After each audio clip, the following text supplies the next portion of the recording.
హల్లెలూయా. Bible గ్రంథంలో ఇర్మియా గ్రంథం మొదటి అధ్యాయం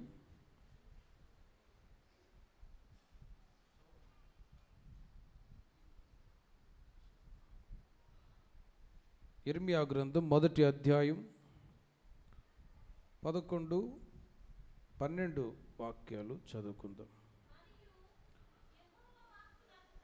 మరియు యెహోవా వాక్కు నాకు ప్రత్యక్షమై, ఇర్మియా,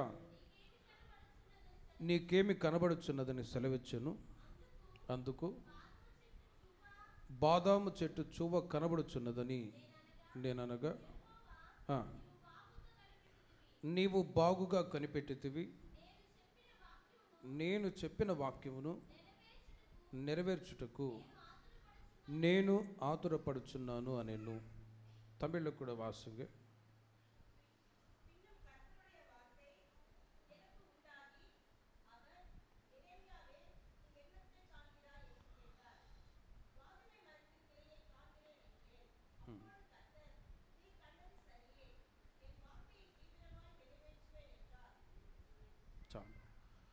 చదవబడిన వాక్య భాగములో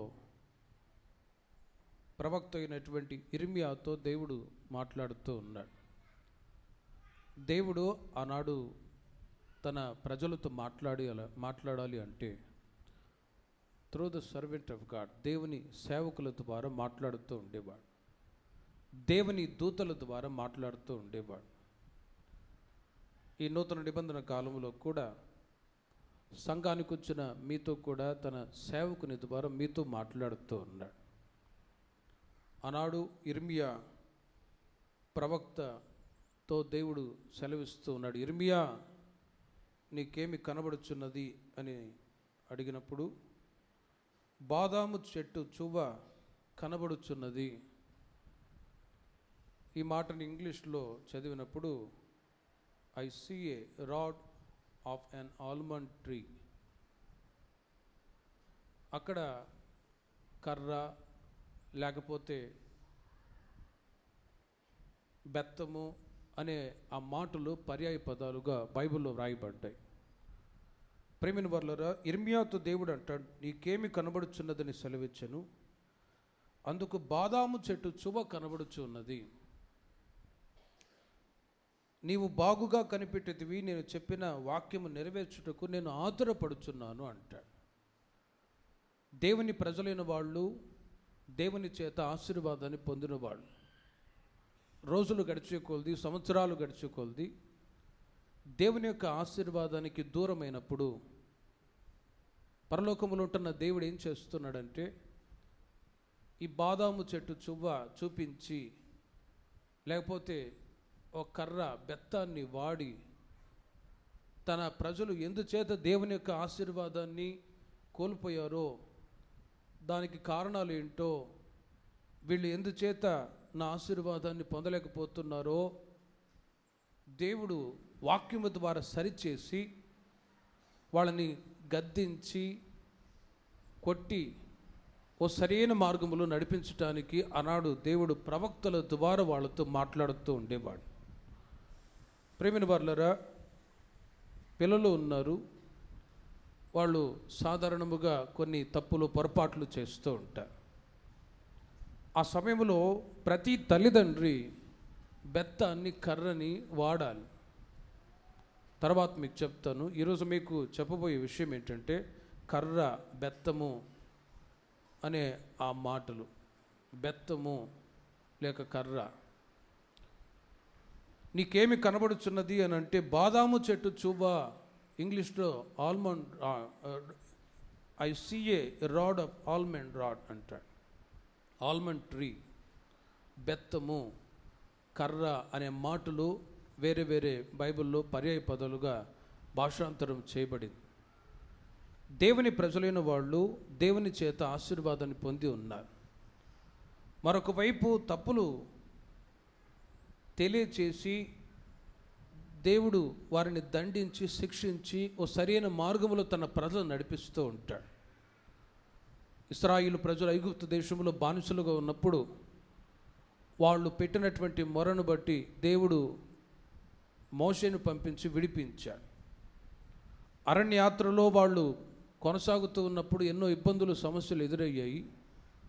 అయినా దేవుడు వారికి తోడై ఉండి వారికి ఎదురయ్యే ప్రతి సమస్య నుంచి విడుదల చేసేవాడు. ఆహారాన్ని ఇచ్చాడు, నీళ్లను త్రాగనిచ్చాడు. ఇలా ఎన్నో ఇబ్బందులు వాళ్ళ జీవితాల్లో ఎదురవుతూ ఉన్నప్పుడు వారికి తోడుగా ఉండి అరణ్యయాత్రలో పగులు మేఘస్తంభముగా, రాత్రి అగ్నిస్తంభముగా ఉండి నడిపించాడు. మరొక వైపు దేవుని ప్రజలు ఏం చేస్తున్నారంటే తప్పులు, పొరపాట్లు కూడా చేస్తూ ఉన్నారు. ఆశీర్వాదాలు ఉంటున్నాయి, మరొక వైపు తప్పులు, పొరపాట్లు జరుగుతున్నప్పుడు దేవుడు చూసి ఊరికే ఉంటాడా? లేదే. అందుకే ప్రవక్తల ద్వారా గద్దించేవాడు, హెచ్చరించేవాడు.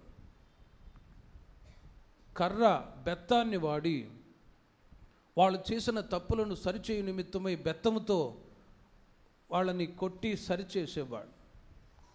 బెత్తం వాడినప్పుడు ఏమవుతుంది? తప్పులు సరిచేసుకుంటారు. స్కూల్లో పిల్లలు సరిగ్గా చదవకపోతే బెత్తాన్ని వాడుతారు. అప్పట్లో మేము చదువుకునే సమయంలో వాడేవాళ్ళు ఎక్కువగా. కొడితే ఇది పోసుకునేవాడు. ఈ రోజుల్లో కొడితే అసలు ఊరుకోరు. ఎందుకు నా కొడుకును కొట్టేవాడు, టీచర్కే కంప్లైంట్ ఇచ్చి కేసులు పెట్టేవాళ్ళు ఉన్నారు. బెత్తాన్ని వాడినప్పుడు పిల్లలు ఆ బెత్తము దెబ్బకి సరిగ్గా చదువుకోవటానికి అవకాశం ఉంటుంది. వాడకపోతే ఇంకా మొండివాళ్ళు అయిపోయి మొరటుగా తయారవుతారు. బుద్ధిహీనత వాళ్ళ జీవితాల్లో వస్తుంది. అలాగే పరలోకములో ఉంటున్న దేవుడు కూడా ఈ కర్ర, బెత్తము అన్నప్పుడు ఒకవైపు గద్దించి, శిక్షించి, సరిచేసే అనుభవం అయితే, కర్ర దేవుని యొక్క ఆశీర్వాదానికి గుర్తై ఉన్నది. హల్లెలూయా. ప్రేమైన వర్లరా, దేవుని చేత మీరు ఆశీర్వాదాన్ని పొంది సంఘ సహవాసములో కొనసాగుతూ ఉన్నారు. ఇంకను నా దేవుడు మిమ్మల్ని ఆశీర్వదించుదురుగాక. అయితే మరొక వైపు తప్పులు చేసినప్పుడు తప్పులు తెలియజేయు నిమిత్తమై, శిక్షించు నిమిత్తమై ఖచ్చితంగా కర్రని, బెత్తాన్ని వాడుతాడు. అందుకే సంఘము అన్నప్పుడు, ఉపదేశము అన్నప్పుడు ఇక్కడ గద్దింపు, హెచ్చరికలు అన్నీ ఉంటాయి. అది నాకు, మీకు, మనందరికీ ఈ వాక్యాలు ప్రయోజనకరంగా దేవుడు మార్చాడు. హల్లెలూయా. ఈ ఉపదేశము అన్నప్పుడు ఇవి దండనతో కూడినవి. ఉపదేశాలు, వాక్యాలు అన్నప్పుడు మనల్ని సరిచేస్తాయి. ఆ మధ్య ఓ సంఘంలో పాస్టర్ గారు ఖచ్చితంగా చెప్పేవాడట. పాస్టర్ గారు, సంఘంలో ఎందుకు మీరు ఇంత ఖచ్చితంగా చెప్తారు?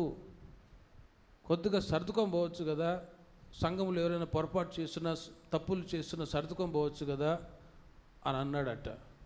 కానీ ఆయన అన్న మాట ఏంటో తెలుసిన, తప్పులు చేస్తూ చూస్తూ ఊరికే వెళ్ళిపోతే, పాత నిబంధన కాలంలో ఏలి అనే ఒక యాజకుడు వాళ్ళ కుమారులు ఎన్ని దుర్మార్గమైన పని చేస్తూ ఉన్నా కూడా వాళ్ళని గద్దించక, హెచ్చరించకపోగా ఏలి పరిశుద్ధ స్థలములోనే హార్ట్అటాక్ వచ్చి చచ్చిపోయాడు.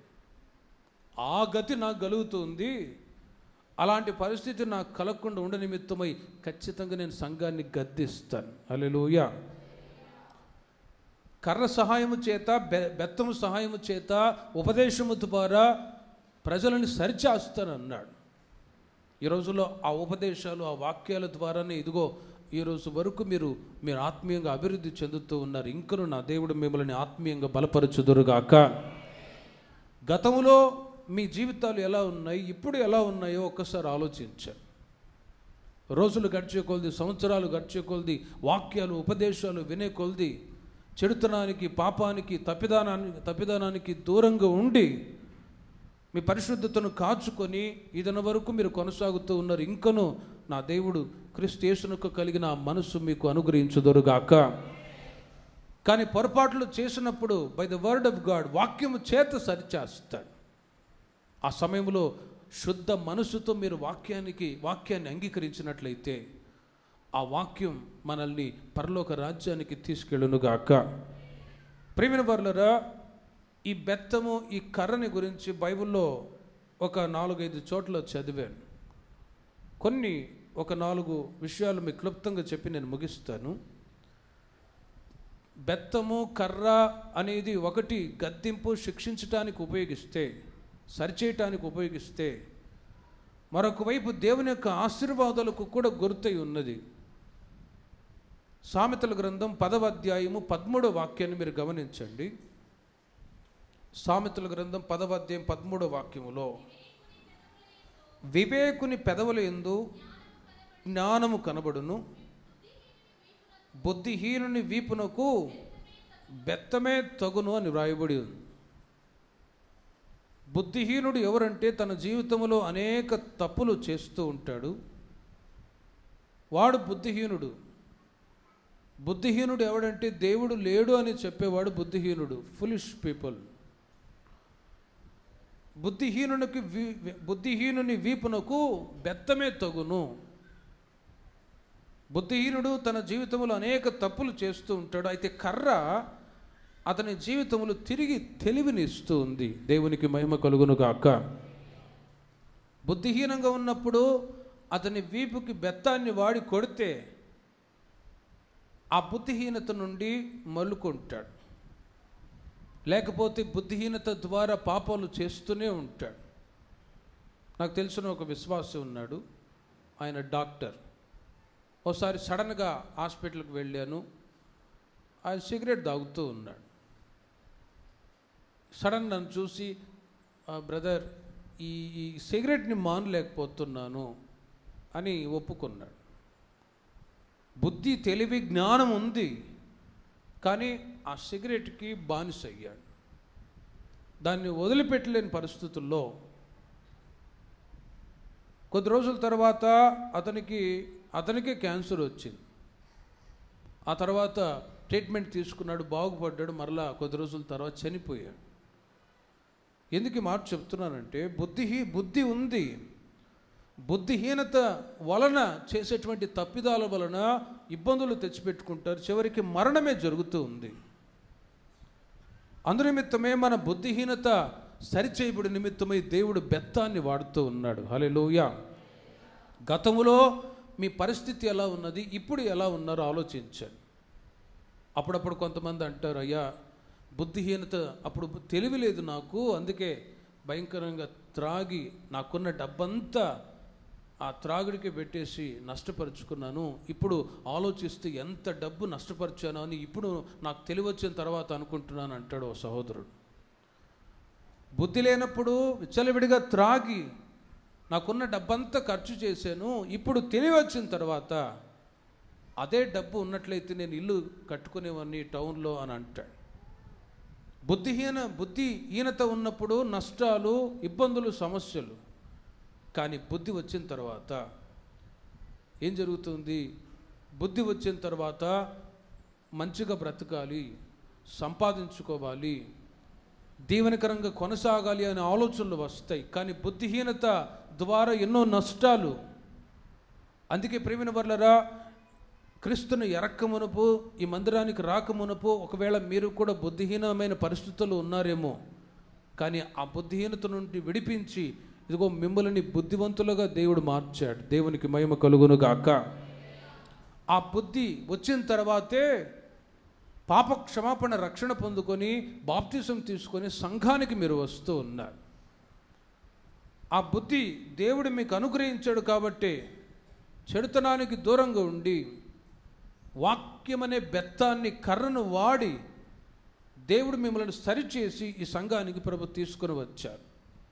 119వ కీర్తన 11వ చరణాన్ని మీరు గమనించండి. ఈ బెత్తము, కర్ర అన్నప్పుడు వాక్యానికి గుర్తై ఉన్నది. నీ ఎదుట నేను పాపము చేయకుండానట్లు నా హృదయం ముందు నీ వాక్యము నుంచుకొని ఉన్నాను. చూడండి, నీ ఎదుట నేను పాపము చేయకుండానట్లు వాక్యము నేను ఉంచుకొని ఉన్నాను.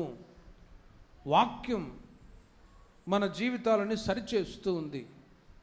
అందుకే మునుపు మీతో చెప్పినట్లుగా ప్రతి వారం దేవుని మందిరానికి మీరు వచ్చినప్పుడల్లా ఈ వాక్యము, ఉపదేశాలు మీకు చెప్పబడుతూ ఉన్నప్పుడు, వినిపింపబడుతూ ఉన్నప్పుడు ఈ వాక్యాన్ని మీరు శుద్ధ హృదయంతో అంగీకరించినట్లయితే అవి మీ జీవితాలని పరిశుద్ధపరచును గాక. ఏదో మనం వచ్చాం వెళ్తున్నాం అన్నట్టు కాకుండా ఆ వాక్యాన్ని మీరు అంగీకరించినప్పుడు ఆ వాక్యం మిమ్మల్ని సరిచేస్తుంది, ఇంకా బుద్ధిమంతులుగా మారుస్తూ ఉంది, ఇంకా తెలివిగల వాళ్ళుగా మారుస్తూ ఉంది. ఇంకా మీకు అర్థం అవ్వాలంటే, నేను బిజాపూర్లో సేవ చేస్తున్నప్పుడు కొంతమంది విశ్వాసులు వచ్చేవాళ్ళు మందిరానికి. వాళ్ళకి శుభ్రత, ఎలా శుభ్రంగా ఉండే అనుభవం తెలియదు. వారానికి 2 వారాలకు ఒకసారి స్నానం చేసుకొని వచ్చేవాళ్ళు. ఒక్కరోజు స్నానం చేయకపోయినా అన్ఈజీగా ఉంటుంది. వారం 2 వారాల తర్వాత స్నానం చేయకుండా మందిరానికి వస్తే ఇక వాళ్ళ దగ్గర నిలవగలరా? నాతో ఇంకో బ్రదర్ అంటాడన్నా, కొత్త రకం సెంట్ వాసన వస్తుందన్నా అంటాడు. ఒరే సెంటు కాదురా, వాళ్ళు స్నానం చేయకుండా వస్తారా, తెలియదురా వాళ్ళకి అని చెప్పి మళ్ళీ వాళ్ళని కూర్చోబెట్టుకొని, అమ్మా ಈಗ ಇರಬಾರ್ದು, ನೀವು ಸ್ನಾನ ಬರಬೇಕని చెప్పి కన్నడలో చెప్తే, అవును సరే హంగే ಮಾಡ್ತೀವಿ అని చెప్పేసి ఇప్పుడు వాళ్ళు చాలా శుభ్రంగా మందిరానికి వస్తారు. దేవునికి మహిమ కలుగును గాక. శుభ్రంగా మందిరానికి వస్తారు. వాళ్ళు చేస్తున్నటువంటి ఆ పనులు వాటన్నిటిని మానుకొని ఈ చెత్త చెదారం ఏరుకొని బ్రతుకుతూ ఉండేవాళ్ళు. వాళ్ళు ఇప్పుడు మంచి స్థితిలో మంచి మంచి పనులు చేసుకొని, ఉద్యోగాలు చేసుకొని ఆశీర్వాదకరంగా ఉన్నారు. వాళ్ళలో కొంతమంది అంటారు, గతంలో తెలియక బుద్ధిహీనతను బట్టి మేము అలా ఉన్నామేమో, కానీ ఇప్పుడు మందిరానికి వచ్చిన తర్వాత, వాక్యాలు విన్న తర్వాత, గుడాల పండుగలో వచ్చి అనేక మంది విశ్వాసులను చూసిన తర్వాత ఇప్పుడు మేము మా జీవితాన్ని పూర్తిగా మార్చుకున్నాం. దేవుడు మాకు తెలివినిచ్చాడు. చప్పట్లు కొట్టండి గట్టిగా. హల్లెలూయా. గతములో బుద్ధిహీనత ద్వారా ఎన్నో ఇబ్బందులు, సమస్యలు, బుద్ధిహీనత ద్వారా ఇంకా తప్పిదములో ఉండే అనుభవాలు. కానీ by the grace of God, వాక్యం అనే ఈ కర్ర ప్రతి వారం మీకు ప్రయోగించడం ద్వారా రోజు రోజుకి మార్పు అనేది దేవుడు కలగజేస్తూ ఉన్నాడు. ఇంకా రాబోయే రోజుల్లో వాక్యం అనే ఆ కర్ర చేత మీరు హెచ్చరింపబడి, గద్దింపబడి మనమందరము పరిశుద్ధపరచబడదుము గాక. సామెతల గ్రంథం 17వ అధ్యాయం 25వ వాక్యములో అక్కడ కూడా చూడండి. 17వ అధ్యాయం 25వ వాక్యములో, బుద్ధిహీనుడగు కుమారుడు తన తండ్రికి దుఃఖము తెచ్చును, తన్ను కనిన దానికి అట్టివాడు బాధ కలుగజేయును. ఎందుచేత? బుద్ధిహీనతను బట్టి. బుద్ధిహీనుడగు కుమారుడు తన తండ్రికి దుఃఖము తెచ్చును.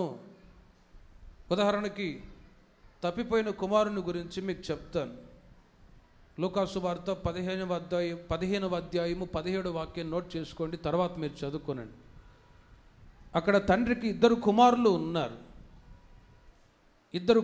ఉన్నారు. చిన్నవాడు తన ఆస్తి తీసుకొని వెళ్ళి దుర్వ్యాపారం చేత ఖర్చు చేశాడు.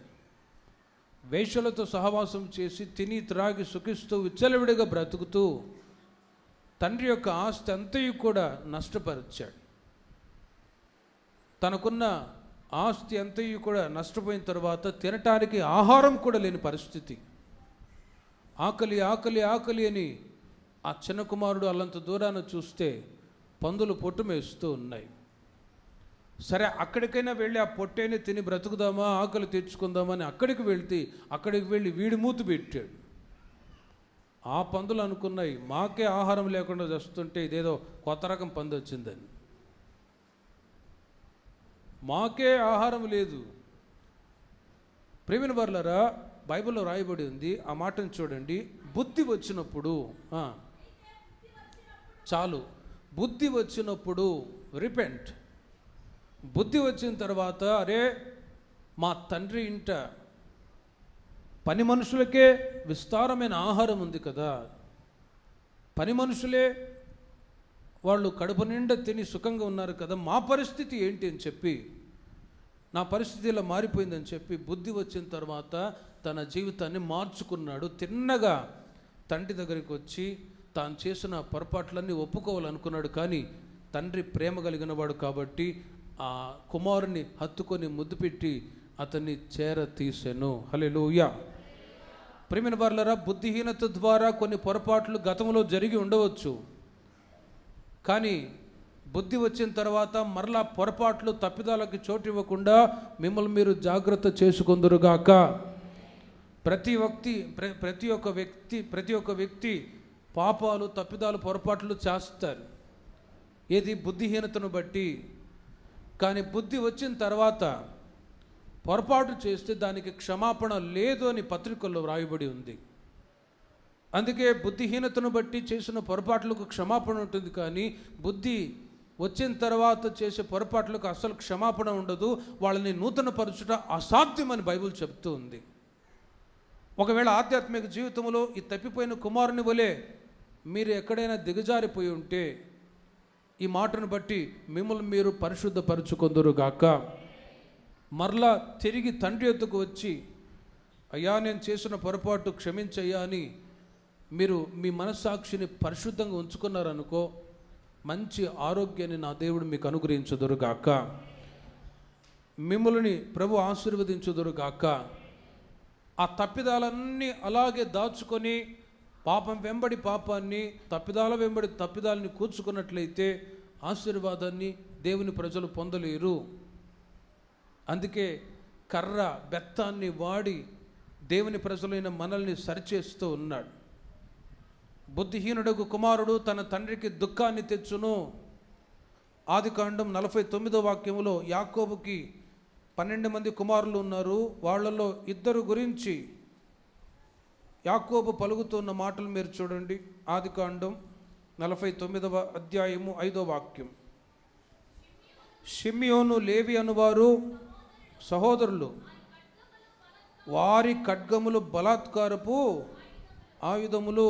ఎందుకు వాళ్ళకు అలాంటి మాటలు ఆశీర్వాదకరంగా ఇవ్వబడిందంటే, ఈ షిమ్యోను, లేవి వాళ్ళ చెల్లిని అవమానపరిచిన వారిని చంపారు. ఆ ప్రాంతంలో ఉంటున్న వాళ్ళందరినీ నరికి పోగులేశారు. ఎందుకురా మీరు ఇలా చేశారు? ఈ ప్రాంతంలో నేను ఎంతో మర్యాదగా బ్రతికిన వాడిని అని యాకోబు తన కుమారులైన షిమ్యోను, లేవితో అంటే, మా చెల్లిని అవమానపరిచిన వారిని మేము ఊరికే వదిలిపెడతామా అన్నారు. కానీ తండ్రి ఆ ప్రాంతంలో ఎంతో మర్యాదగా బ్రతికిన వాడు మర్యాదను కోల్పోవలసి వచ్చింది. ఈ రోజున తల్లిదండ్రులు చేసినటువంటి పొరపాట్లు ఎవరు అనుభవిస్తూ ఉన్నారు? పిల్లలు అనుభవిస్తూ ఉన్నారు. పిల్లలు చేసినటువంటి పొరపాట్లను బట్టి సిగ్గు తల్లిదండ్రులు అనుభవించవలసి వస్తుంది. పిల్లలు చేసినటువంటి పొరపాట్లను బట్టి తల్లిదండ్రులు కూడా తలెత్తుకోలేకపోతూ ఉన్నారు. అలాంటి పరిస్థితి సంఘములో ఏ ఒక్కరికి రాకుండా దేవుడు మిమ్మల్ని పరిశుద్ధపరచుదురుగాక. మిమ్మల్ని బట్టి మీ పిల్లల్ని ఘనంగా దేవుడు ఆశీర్వదించుదురుగాక.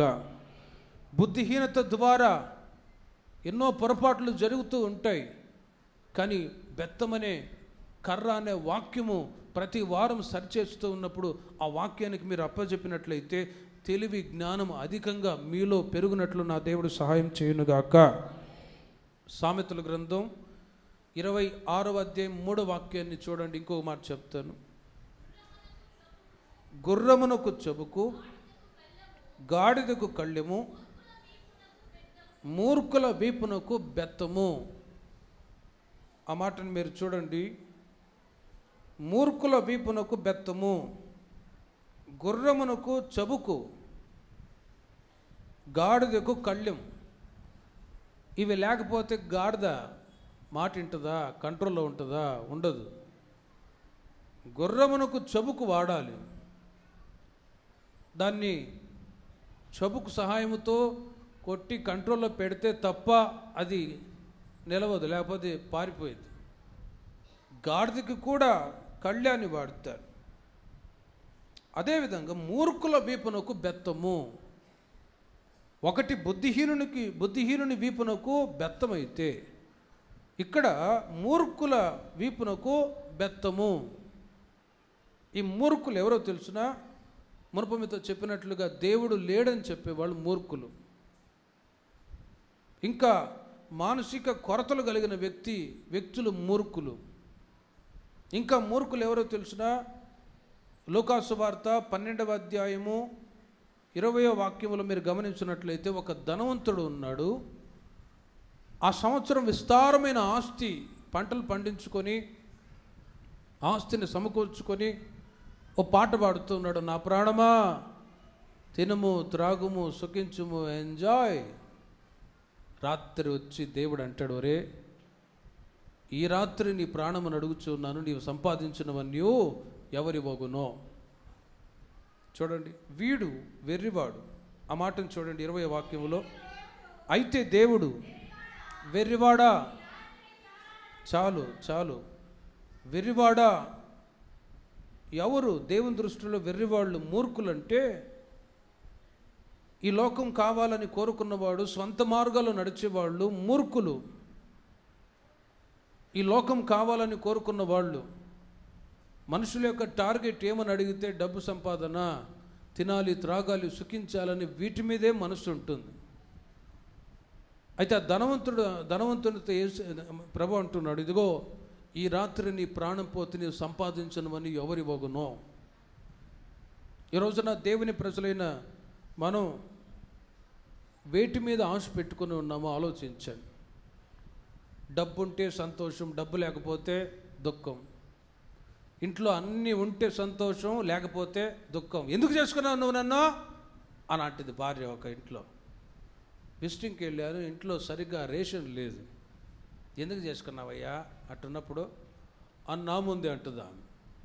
అన్నీ ఉన్నప్పుడేమో నా మగుడు చాలా మంచోడు అన్నది, ఏమి లేనప్పుడేమో భర్తని తిడుతూ ఉంది. అన్నీ ఉంటే సంతోషం, లేకపోతే దుఃఖం. కానీ ప్రియమైన వారలారా, దీనస్థితిలోనూ సంపన్న స్థితిలోనూ ప్రభు తన ప్రజలు నడిపిస్తూ ఉంటాడు.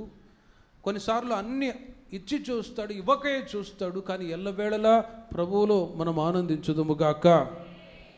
కానీ ధనం మీద ఆధారపడి డబ్బు లేకపోతే ఏమీ చేయలేము. మైలవరంలో ఒక అంకుల్ ఉన్నాడు.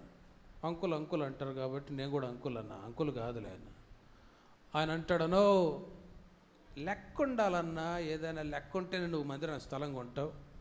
లెక్క అంటే డబ్బు ఉండాలి, ఆ ఏరియాలో భాష. డబ్బు లేకపోతే ఏమి చేయలేమని అంటాడు.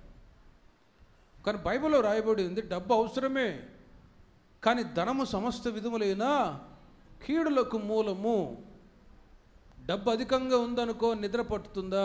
ప్రసంగిలో రాయబడి ఉంది, డబ్బున్న వాడికి అసలు నిద్ర పట్టదట. మాటిమాటికి వెళ్ళి ₹1,00,000 బీరువాలో ఉన్నాయా లేవా అని పద్దాక చూసుకుంటూ ఉంటాడు. ఒక 50,000 జేబులో పెట్టుకొని కోయంబేడు బస్టాండ్ వరకు వెళ్ళాలన్నా మాటిమాటికి పర్సు చూసుకుంటారా లేదా? మీరు పణం ఇరుకదా ఇల్లియా అని మాటిమాటికి చూసుకొని మిస్ అయితే హార్ట్ అటాక్ వచ్చేవాళ్ళు కూడా ఉన్నారు. ధనం మీదే మనస్సు, డబ్బు మీదే మనస్సు. కానీ ప్రియమైన వారలారా, ఈ లోకంలో బ్రతకటానికి అవసరమే కాదనట్లేదు, కానీ దాని మీదే ఆశ పెట్టుకొని ప్రాణాలు పోగొట్టుకున్న వాళ్ళు చాలామంది ఉన్నారు. ఒక అతను ₹50 ఇవ్వలేదని చెప్పి చంపేశాడు మరొక వ్యక్తిని. ఇలా లోకంలో ఎక్కడ చూసినా ధనము. కానీ ప్రియమైన వారలారా, ఆ వ్యక్తితో దేవుడు అంటాడు, తనకున్న డబ్బు మీద, తనకున్న ఆస్తి మీద ఆధారపడ్డాడు కాబట్టి ఓ వెర్రివాడా అని అంటాడు దేవుడు. ఈ లోకంలో ఉన్న వాటి మీద ఆధారపడే వాళ్ళు మూర్ఖులు. ఈ లోకంలో ఇవన్నీ అవసరమే, కానీ వాటిని బట్టి మొదట దేవుణ్ణి గణపరచాలి. ఆ తర్వాత వాటి మీదే ఆధారపడకుండా ట్రెజరీ, నిజమైన ధననిధి ఎవరో తెలిసిన యేసయ్య మీద మీరు మనస్సు ఉంచుదురుగాక. ఆయనతో మీరు సహవాసం కలిగి ఉన్నారు కాబట్టి దేవుడు ఆశీర్వదిస్తూ ఉన్నాడు. ఒకవేళ బుద్ధిహీనత ద్వారా ఈ లోకం కావాలి, దేవుడు అంటే దేవుడు ఇస్తాడా అన్నట్లుగా దేవుణ్ణి వదిలిపెట్టి సొంత మార్గాలు, సొంత ఆలోచనలో నడుచుకున్నట్లయితే వాటి ద్వారా ప్రమాదం. ఓ సహోదరుడు వచ్చాడు, అన్నా నేను దుబాయ్కి వెళ్తున్నాను అక్కడ జాబ్ చేసుకోవటానికి అని. నేను అన్నాను, వద్దులే అంత దూరం వద్దు, ఆల్రెడీ పొలాలు ఇల్లు ఉన్నాయి కదా, ఇక్కడ ఏదో చిన్న పని చేసుకో అని చెప్పా.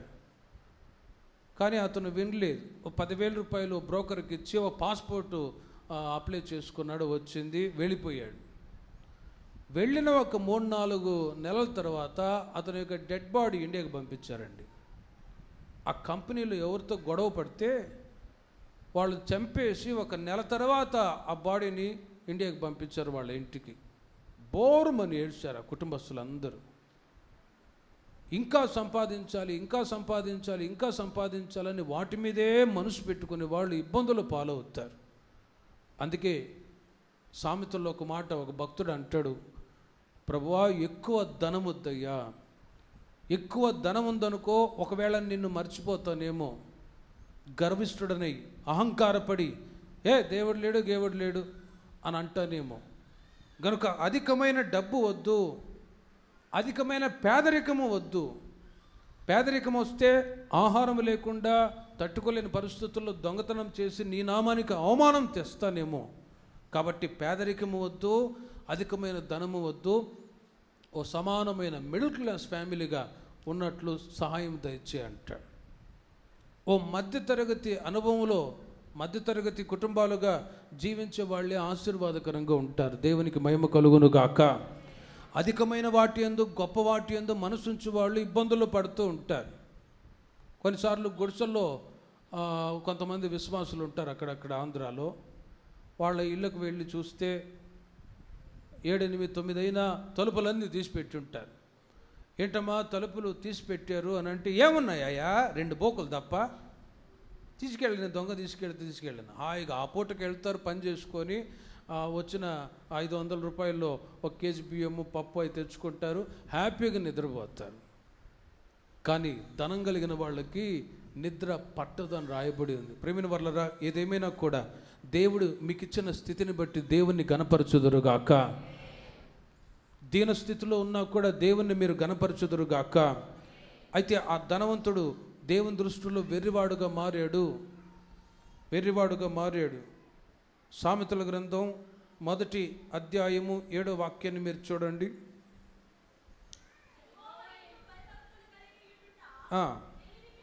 తెలివికి మూలము, మూర్ఖులు జ్ఞానమును ఉపదేశమును తిరస్కరించుదురు.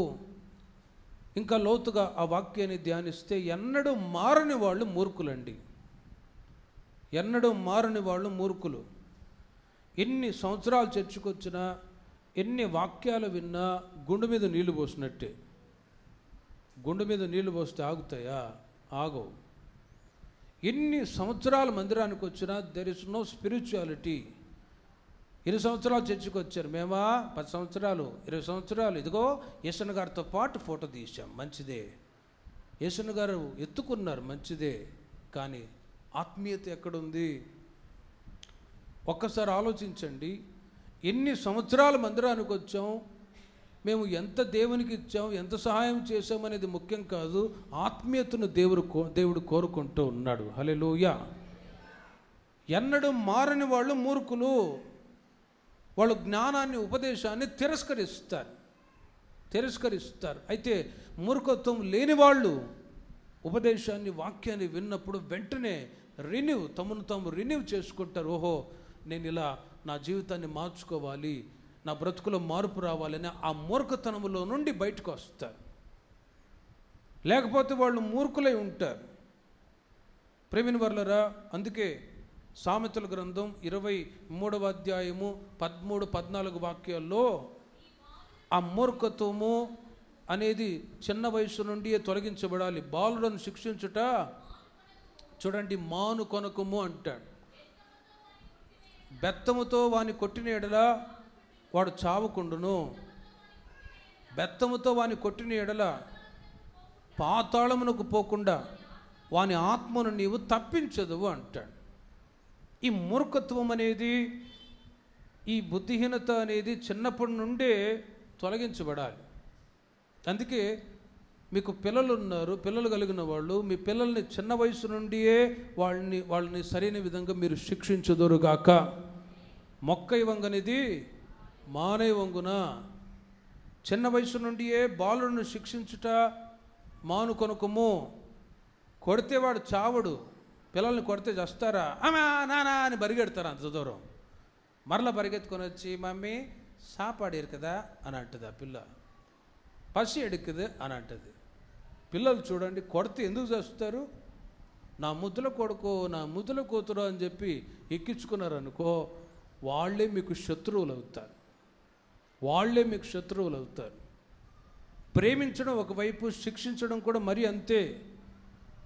మొక్కయ వంగనిది మానయ వంగున. మూర్ఖత్వం, బుద్ధిహీనత, మూర్ఖత్వం లేకుండా ఉండాలంటే చిన్న వయసు నుండే వాళ్ళని శిక్షించటం మీరు మానుకోకూడదు. ప్రేమించినా కూడా ప్రమాదమే. మా ఊర్లో ఒక ఆయన ఉన్నాడు, ఒకే కొడుకు. వాళ్ళ అమ్మ చాలా గారాబంగా పెంచింది. ఆయన పెద్దవాడయ్యాడు, పెళ్లి చేశారు, బొరుగుల బస్తాలాగా కూర్చొని మిషన్ కొడతాడు, టైలర్. క్రిస్మస్ పండుగకి బట్టలు కుట్టమని ఇస్తే ఈస్టర్ పండుగకి ఇచ్చాడండి. ఓ జత బట్టలు ఇచ్చాం, కుట్టయ్యా నువ్వు అని అంటే సరే నేను తీసుకున్నాడా. క్రిస్మస్ పండుగ అయిపోయింది, ఈస్టర్ పండుగకి ఇదిగో అని ఇచ్చాడు. ఏంటి ఇంత బద్ధకమా, లేచినా అంటే వాళ్ళ అమ్మ అంటది, ఏం చేస్తావయ్యా, వాడు ఒక్కడే అని చెప్పి గారాబంగా పెంచాను. తినడం కూర్చోడం వాళ్ళంతా బొరుగులు బస్తాలాగా వాసిపోయింది. అధికంగా ప్రేమించినా కూడా వాళ్ళు బద్ధకస్తులు అవుతారు. కనుక ప్రేమిన వాళ్ళ చిన్న వయసు నుండి, నాకు తెలిసిన ఒక సహోదరుడు అంటాడన్నా, నా ఇద్దరు కూతుర్లని, చిన్న పిల్లలు, వాళ్ళిద్దరిని ఫ్లెక్సిబుల్గా పెంచాను అని అంటాడు. దేవునికి మహిమ కలుగును గాక. ఎట్టంటే వాళ్ళు ఫ్లెక్సిబుల్గా నేను చెప్పినట్టే వింటారు. గారాబంగా ఏడుస్తూ ఏదైనా ఇబ్బంది పెడుతున్నారనుకో, పిల్లల్ని ఎలా పెంచాలో ఆయనకి బాగా, ఆర్మీలో ఉన్నాడు కాబట్టి ఆయనకి బాగా తెలుసు. చిన్న పిల్లల వాళ్ళు ఏడుస్తూ ఏదైనా గోల్ చేస్తే మంచి మాటలు చెప్పి పడుకోబెడతాడు. వాళ్ళు లేవకుండా నేను స్కూల్కి వెళ్ళను అని పడుకున్నారనుకో, వాళ్ళ చెవి దగ్గర వెళ్ళి అంటాడట, మాయ్ మంచి పూరీలు చేసి పెట్టింది మీ అమ్మలే అనగానే టక్కులు వేసి కూర్చుంటారంట ఇద్దరు.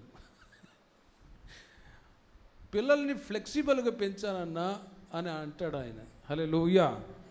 ప్రేమిన వర్లారా, ఎందుకు మాటలు చెప్తున్నానంటే, బాలులను శిక్షించటం మానుకొనకుము. కొడితే వాడు చావుడు, కొట్టిన ఎడల పాతాళమునకు పోకుండా వాని ఆత్మను నీవు తప్పించదవు. ఓసారి ఒక తల్లి, ఒకే కొడుకున్నాడు, భర్త చనిపోయాడు. ఆమె వాళ్ళ కొడుకుని వదిలేసింది. ఓ సరైన మార్గంలో పెంచని పరిస్థితుల్లో ఆ పిల్లవాడు దొంగ అయిపోయాడు. పక్కింటికి వెళ్ళి ఒక చిన్న పిన్ను దొంగిలించాడు. నెక్స్ట్ ఇంకొక రోజు వెళ్ళి డబ్బులు దొంగిలించాడు.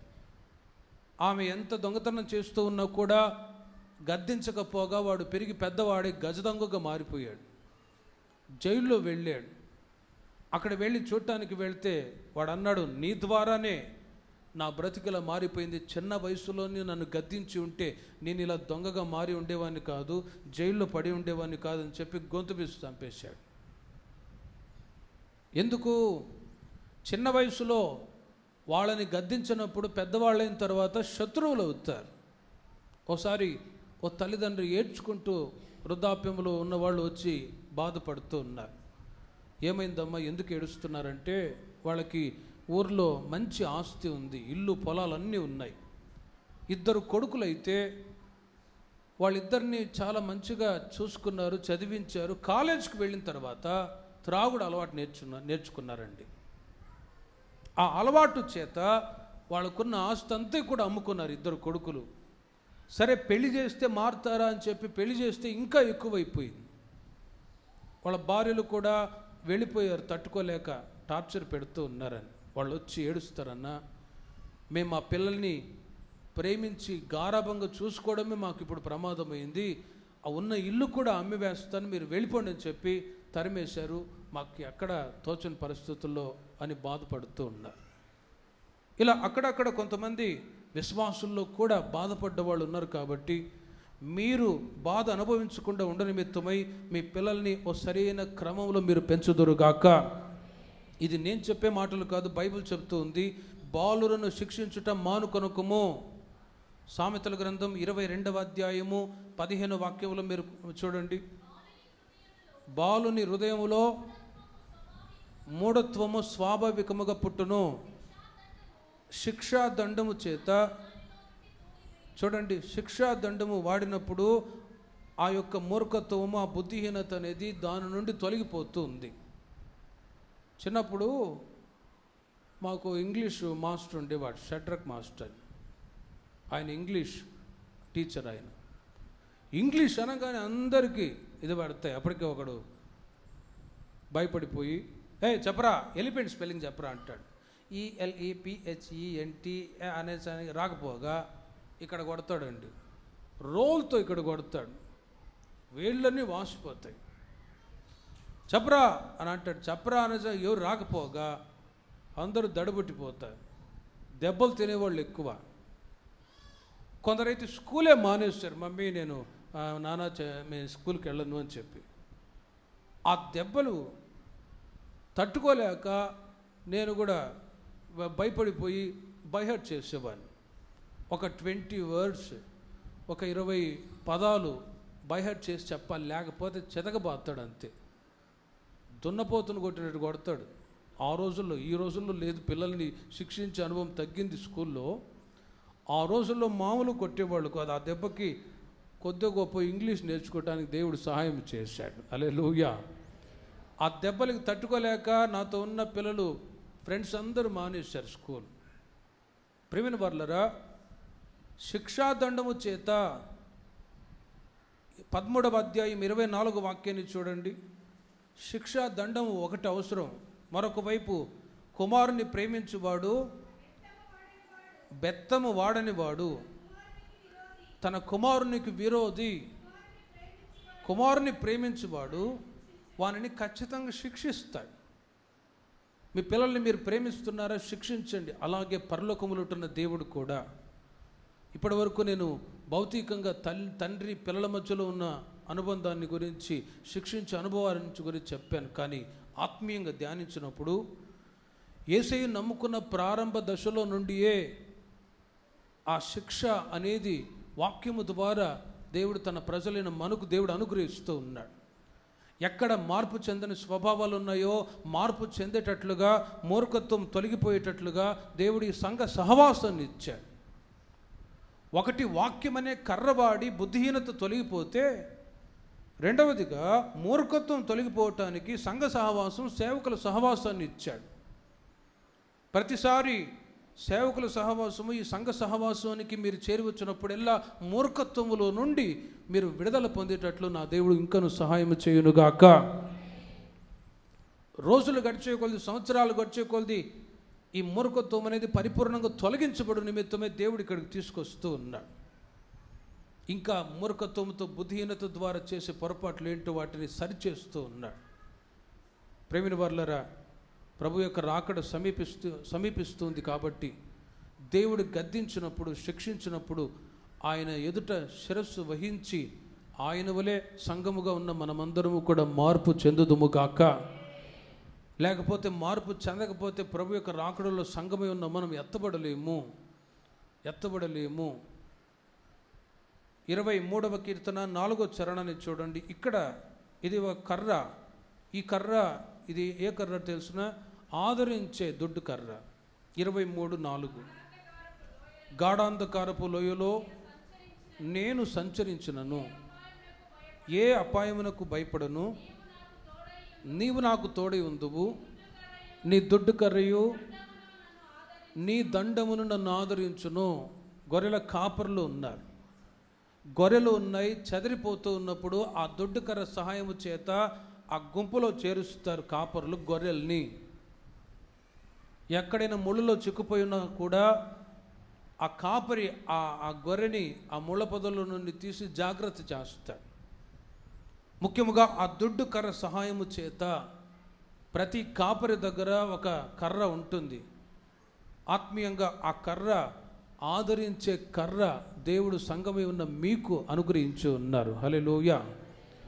ఇది ఏ కర్ర? ఆదరించే దొడ్డు కర్ర. మీరు ఏ కష్టముతో, ఏ బాధతో, ఏ సమస్యతో ఇక్కడికి వచ్చినా కూడా ఆయన దొడ్డు కర్ర, వాగ్దానం అనే ఆ దొడ్డు కర్ర సహాయము చేత నా దేవుడు మిమ్మల్ని ఆదరించుదురుగాక. శోధన మార్గాల్లో వెళ్తూ ఉన్నప్పుడు వాగ్దానాలు, ఉపదేశాలు మీకు అనుగ్రహించి ప్రభు బలపరుస్తూ ఉన్నాడు, ఆదరిస్తూ ఉన్నాడు. ఆదరణ ఇబ్బందుల్లో ఉన్నప్పుడు దేవుని సన్నిధిలో, దేవుని దగ్గరే తప్ప మరి ఎక్కడ దొరకదు. ఓ సహోదరి, తనకున్న సమస్య అంతా కూడా ఇరుగు పొరుగు వాళ్ళతో చెప్పింది. వాళ్ళు వెళ్ళి ఇంకా 10 మందికి చెప్పారు. ఆ సహోదరి యొక్క బాధ ఇంకా ఎక్కువైపోయింది. ఆమె అంటేదనా, నాకున్న సమస్య ఇరుగు పొరుగు వాళ్ళతో చెప్తే వాళ్ళు ఇంకా నన్ను అవమానపరుస్తున్నారు. సమస్యలు, శోధనలు, పోరాటాలు వచ్చినప్పుడు యేసయ్యతోనే మీరు చెప్పుకొందురుగాక. అప్పుడే ఆ దొడ్డు కర్ర మిమ్మల్ని ఆదరిస్తుంది, ధైర్యపరుస్తుంది.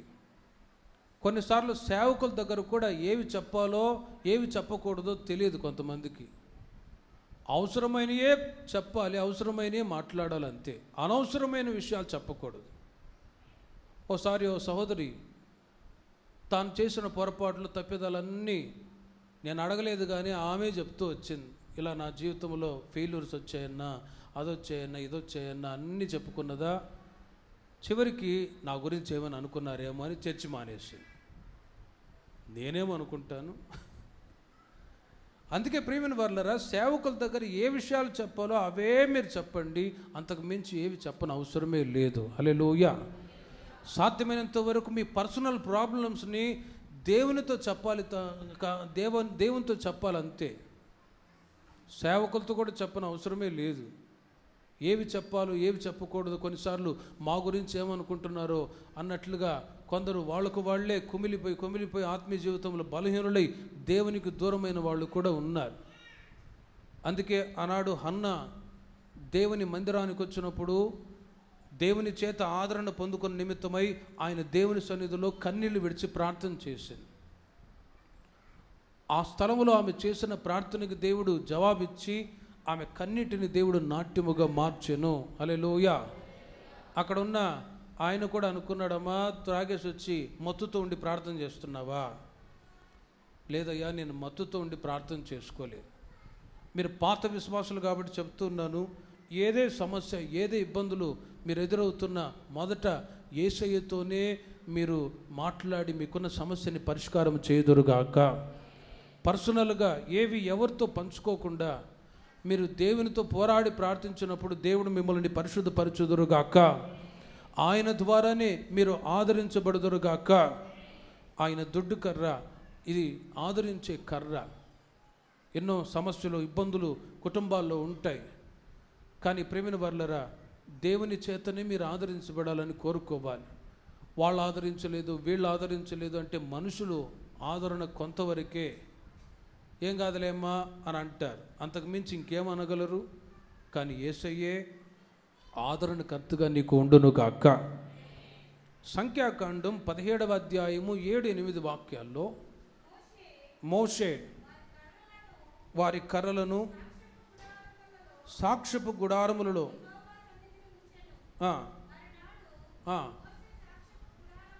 మోషే సాక్ష్యపు గుడారములో వెళ్ళి చూడగా లేవి కుటుంబపుదైన అహరోను కర్ర చిగురించెను, పూలు పూసి బాదాము పండ్లు గలదాయును. గమనించండి, ఇశ్రాయేలు ప్రజలలో 12 గోత్రాలు ఉన్నాయి. ఆ 12 గోత్రాల్లో ఉన్నటువంటి పెద్ద మనుషులకి, అక్కడ ఉన్న ప్రజలకి ఓ సమస్య వచ్చింది. మోషే, అహరోను యాజకత్వం చేస్తూ ఉన్నారు. అయితే మిగతా గోత్రములో లేవి గోత్రాన్ని దేవుడు ఎన్నుకొని పరిచర్య చేయటానికి నియమించాడు. ఇశ్రాయేలు 12 గోత్రాల్లో సేవ చేయటానికి ఎన్నిక చేయబడ్డ గోత్రం లేవి గోత్రం. ఆ గోత్రములో ఉన్న మోషే, అహరోను దేవుని యొక్క సేవ చేస్తూ ఉన్నారు.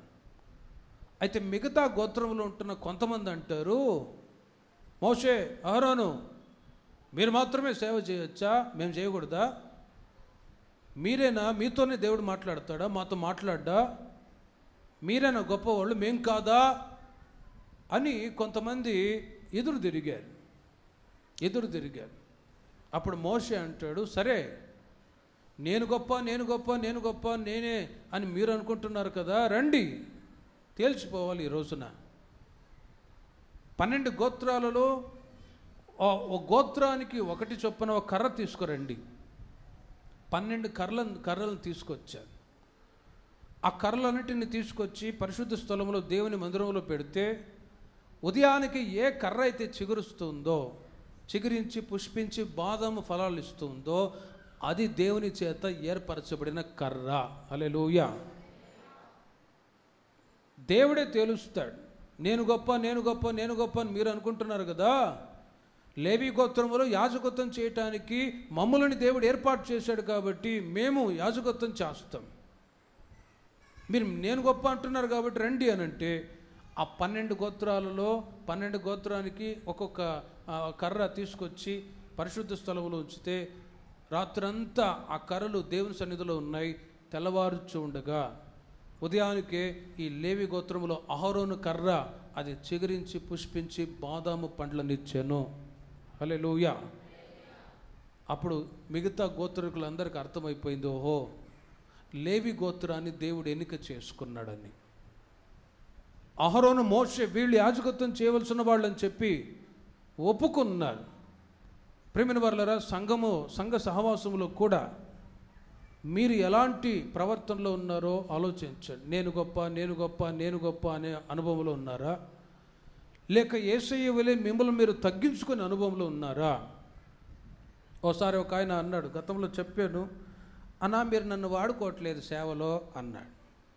ఎలా వాడుకోవాలి? రా, నా బ్యాగ్ తగిలించుకొని రా అన్న.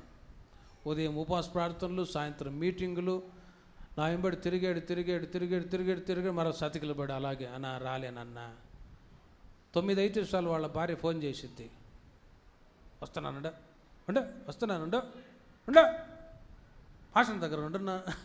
అతని బాధ తట్టుకోలేక వద్దులేరా, నీ చేత కాదులేరా అని చెప్పి. ప్రియమైన వారలారా, సంఘములో తమను తాము తగ్గించుకుని వాళ్ళు హెచ్చింపబడుదురుగాక. 12 గోత్రాలలో ఉన్నవాళ్ళు నేను గొప్ప, నేను గొప్ప, నేను గొప్ప అనుకుంటూ ఉన్నారు. యేసయ్య అంటాడు, తమను తాము తగ్గించుకున్న వాళ్ళు హెచ్చింపబడుదురు, హెచ్చించుకున్న వాళ్ళు తగ్గించబడుదురు. ఇక్కడ ఏ ఒక్కరిని గణపరచట్లేదు. సార్ మీరు తీసుకోండి సార్, బొక్కే తీసుకోండి అని చెప్పి ఎవరు బొక్కేలు ఇవ్వట్లేదు, శాలువాలు కప్పట్లేదు, గాలు తీయడం తప్ప ఎవరిని గణపరచట్లేదు. యేసయ్య మాత్రమే గణపరచబడును గాక. ఘనత నేను పొందట్లేదు, మీరు పొందట్లేదు. ఇక్కడ ప్రతి విషయంలో యేసయ్యనే మనం గణపరుస్తూ ఉన్నాం. దేవునికి మహిమ కలుగును గాక. అందుకే ప్రియమైన వారలారా, సంఘ సహవాసానికి మీరు వచ్చినప్పుడు ఘనతని కోరుకోకూడదు, గొప్పతనానికి మీరు కోరుకోకూడదు. కొన్నిసార్లు కొన్ని ప్రాంతాల్లో పరిచర్యకు వెళ్ళినప్పుడు కొంతమంది అంటారనా, మేము ఎంత కష్టపడ్డాం, రేకులన్నీ అట్లాగే పట్టుకున్నాం, గంట సేపు చేతులు కాళ్ళన్నీ నొప్పి వచ్చాయన్నా అని అంటది. ఆ రేకులు వేసుకునేది ఎందుకు కొరకు? మన కొరకు కదా. ఈ నా బండ్లు పరుచుకునేది ఎందుకు? మన కొరకు కదా. నేను అంత కష్టపడ్డాను, ఇంత కష్టపడ్డాను అని చెప్తున్నా. ఇవన్నీ ఎందుకొరకు? మన కొరకు మనం చేసుకుంటున్నాం. యేసయ్య కొరకు నువ్వేం చేశావు? యేసయ్య కొరకు. బైబిల్ చదవడం ఎందుకొరకు? యేసయ్య కొరక. మన కొరకు మనం చదువుకుంటున్నాం. ప్రార్థన చేసుకోవడం ఎందుకు? మన క్షేమాన్ని కోరి మనం ప్రార్థన చేసుకుంటూ ఉన్నాం.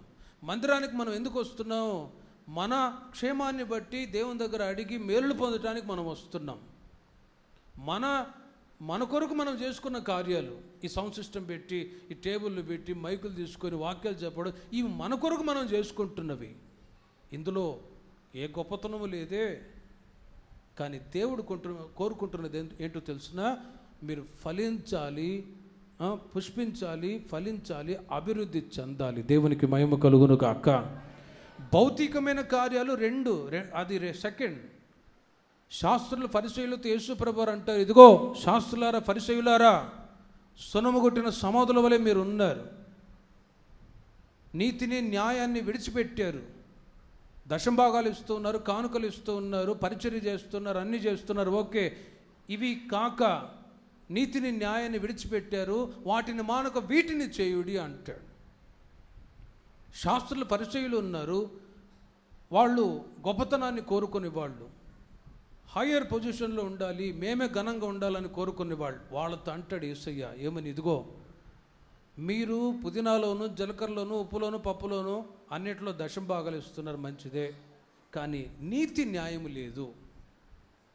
వాటిని మానక వీటిని కూడా చేయుడి. అందుకే అప్పుడప్పుడు అంటున్నాను, బయటికి పర్సనాలిటీ, లోపల మున్సిపాలిటీ అని.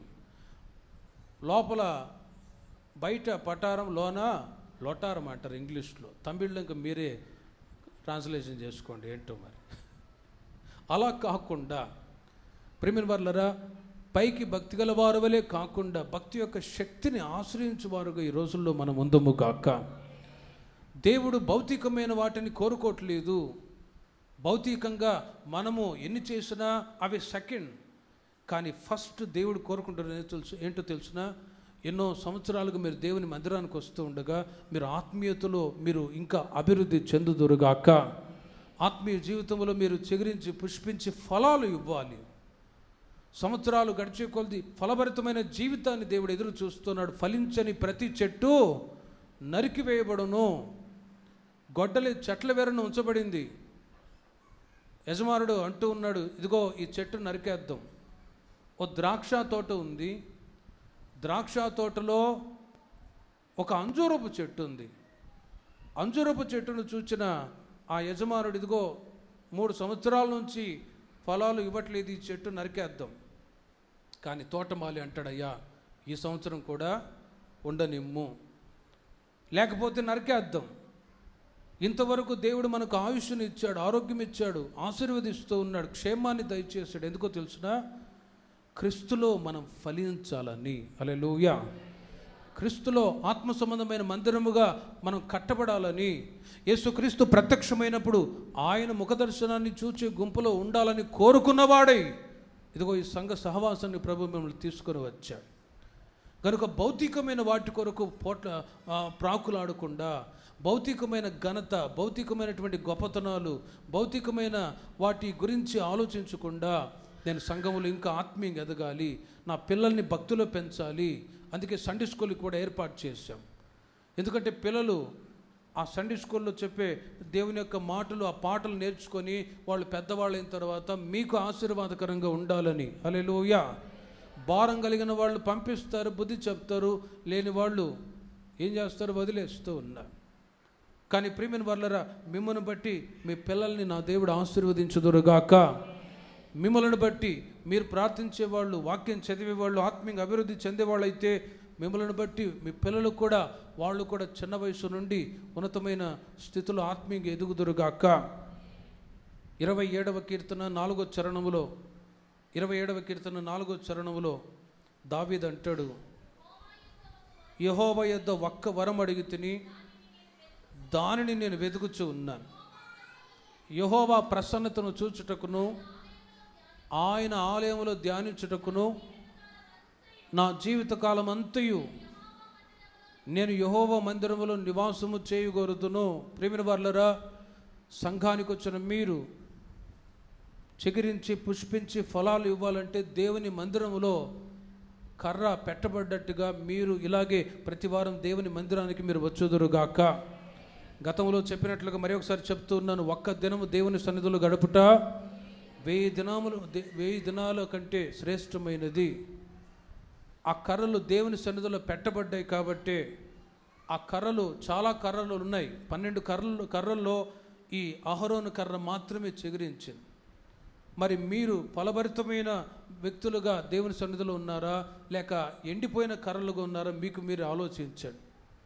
ఒకవేళ అలాంటి పరిస్థితులు ఉంటే, ప్రభు మీ సన్నిధిలో నేను ఫలిస్తానయ్యా, నా పిల్లలు కూడా మీలో ఫలించాలి అని చెప్పి మీరు ఆ విధంగా ఆ దిశగా మీరు ప్రార్థన చేసుకున్నట్లయితే నిశ్చయముగా యేసయ్య వచ్చినప్పుడు ఎవరు ఫలించిన అనుభవములు ఉంటారో వాళ్ళని దేవుడు తన రాజ్యానికి తీసుకొని వెళ్తాడు.